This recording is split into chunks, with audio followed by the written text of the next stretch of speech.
Hello and welcome to my channel. I hope everyone is having a wonderful day. Before starting the video, please go ahead and hit the subscribe button. And give this video a like up. Let's go start now. ESPN Analyst makes surprising confession about WNBA ratings by making example out of Caitlin Clark's Angel Reese situation.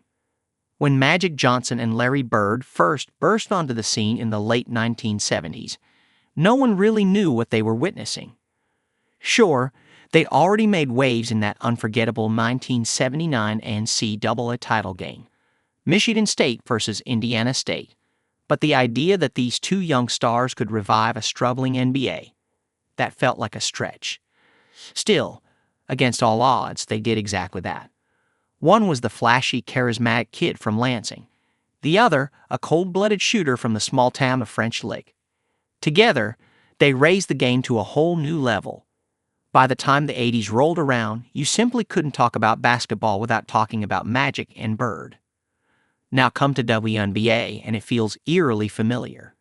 It felt like a one-time spectacle when Angel Reese and Caitlin Clark locked horns in college during that fiery LSU-Iowa championship game. But it wasn't. And the one who's gained the most from it, the WNBA, as the two transitioned to the pros. They had everything to offer, be it viewership, attendance, or records.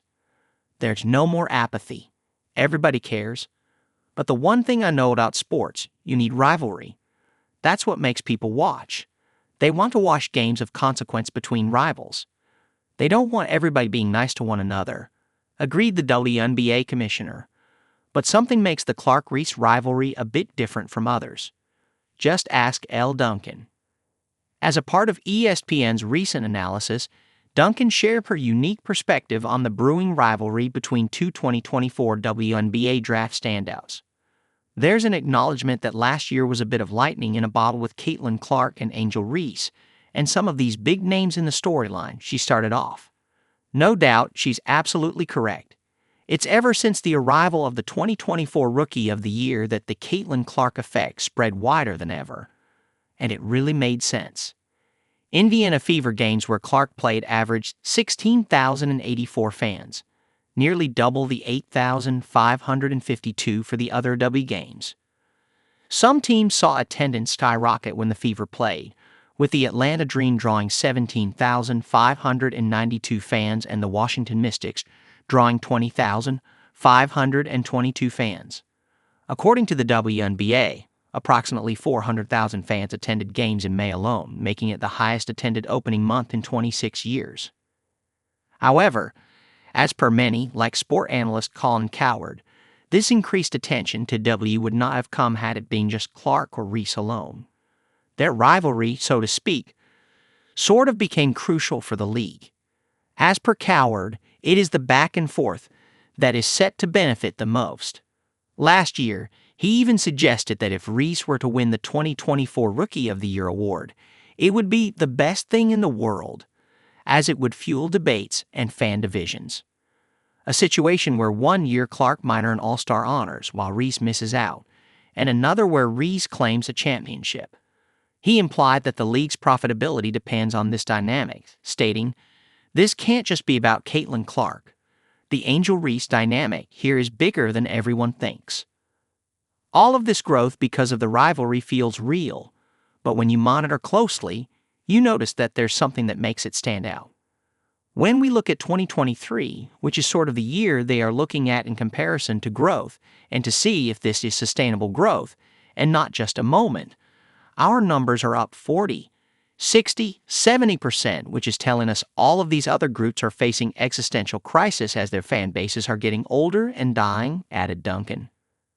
While we don't know exactly which Lee L. Duncan was referring to, there's clearly a larger trend playing out across the world of sports. According to Sports Business Journal, the NBA's average viewer age sits at 50.3. Well, it's relatively younger than the NHL, 52, Premier League, 52.1, NFL, 53.7, MLB, 60.2, and PGA Tour, 63. That's promising, but not the full story. When you dig into the prized 18 to 49 demographic, the sweet spot for advertisers, the NBA stands tall. A solid 42% of its TV audience fits that bracket, making it the most youth-driven league in terms of televised viewership. And despite all that, the NBA has seen a 2% dip in national viewership compared to last season. In fact, they're not alone. NHL games broadcast nationally have dropped by 11%, and even college football regular season ratings took an 8% hit. Meanwhile, the WNBA is on a completely different trajectory. Here, social media has played an important role in retaining younger fans. The WNBA's app downloads rose 45% year over year in 2023, with users averaging 18 minutes per session, per AlanTheDifference.com. This digital focus aligns with younger fans' habits. Meanwhile, leagues that have more older people as their main audience struggle a bit with digital relevance. In 2023, MLB's World Series viewership fell by 23%, a dip that ESPN said was because of a weak digital presence. The WNBA's progressive identity also attracts younger, socially conscious fans. Initiatives like dedicating the 2020 season to Breonna Taylor and the hashtag #SayHerName campaign click with audiences valuing advocacy. This brings us to the point that fans may start watching because of rivalries, but they stay because of the vibe. So, when Reese and Clark leaped the pros, their fans followed. And with that, so did the spotlight. But while Duncan's comments highlight the excitement, they also hint at the uncertainty surrounding the WNBA's trajectory.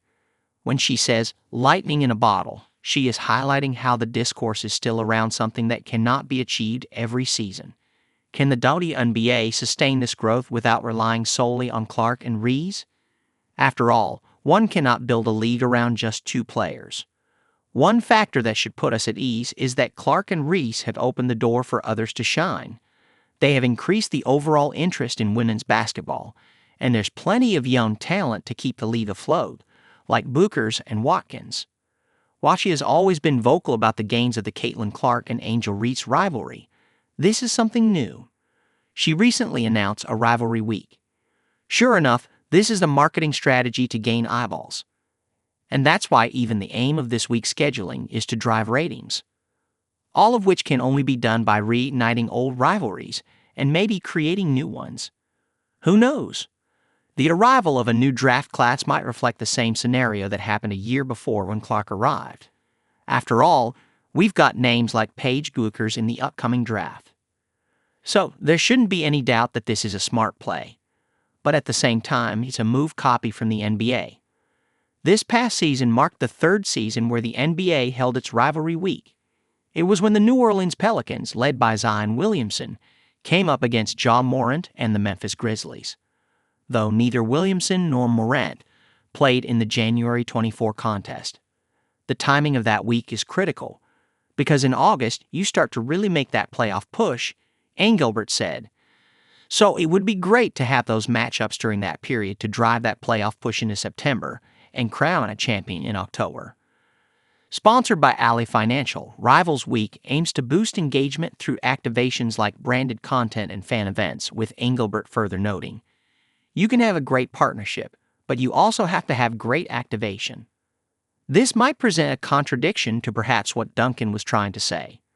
While Duncan's skepticism doesn't oppose rivalries outright, it does suggest that the league must diversify its appeal to avoid a potential drop-off if the Clark-Reese hype fades. So, now, how WNBA's future will unfold remains to be seen.